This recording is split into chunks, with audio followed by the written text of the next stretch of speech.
Évoquer le journalisme dans un pays où sa pratique est semée d'embûches reste un défi majeur pour plusieurs raisons. Lors d'une conférence de presse, le syndicat des professionnels de la presse de Guinée a présenté son 3e rapport annuel sur la liberté de la presse. Ils sont revenus en détail sur la période difficile traversée par de nombreux journalistes l'année dernière, depuis la fermeture des principaux médias privés du pays. Il faut dire que nous avons, durant toute l'année, rappelé les mauvaises conditions de vie et de travail que ces journalistes traversent. Les employés des médias fermés. Beaucoup n'arrivent plus à payer les loyers. Certains ont même été délogés. Il y en a qui sont répartis dans les grandes familles alors qu'ils avaient déjà pris des maisons, mais ils sont obligés de revenir occuper une petite chambre dans la grande famille. Lui, sa femme, au lit, les enfants par terre, on met un rideau pour séparer le lit du reste de la pièce. Et ça, c'est pour ceux-là qui ont des grands-parents à Conakry, ici, des grandes familles. Ceux-là qui ont leurs parents à l'intérieur du pays sont obligés soit de repartir ou d'aller vivre derrière des amis dans des rentrées couchées. Vous imaginez jusqu'où on a réduit les gens à la plus simple expression d'indignité. Certains ont au moins provisoirement trouvé des solutions pour subsister. C'est le cas d'Arabiou, un journaliste brillant ayant collaboré avec plusieurs médias locaux et étrangers, dont Africa 24. Aujourd'hui, il consacre une partie de son temps à des activités annexes pour joindre les deux bouts. Je viens là du matin au soir, je suis là de 8h à 20h ou 21h.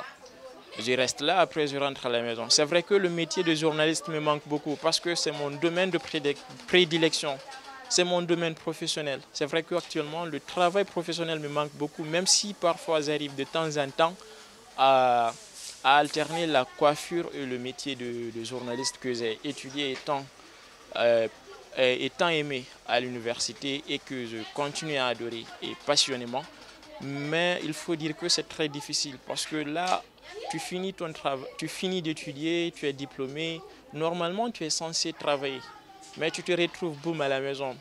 Venir au salon de coiffure travailler, c'est pas parce que c'est vrai que la coiffure aussi est une passion, mais rien ne peut remplacer le journalisme. Aujourd'hui donc, en Guinée, le tableau dressé par le syndicat des professionnels de la presse de Guinée est peu reluisant. Un appel a été lancé néanmoins aux autorités pour débloquer ou dénouer la situation. En République de Guinée, on ne s'est pas limité à mettre ce droit à l'information au niveau de la Constitution. On a même voté une loi spéciale qu'on appelle la loi sur le droit d'accès à l'information publique. C'est-à-dire que c'est une obligation pour l'État de garantir une information indépendante et plurielle. Parce qu'on pourrait dire, ah mais il y a déjà des médias qui existent. C'est pourquoi la loi dit une information plurielle et indépendante.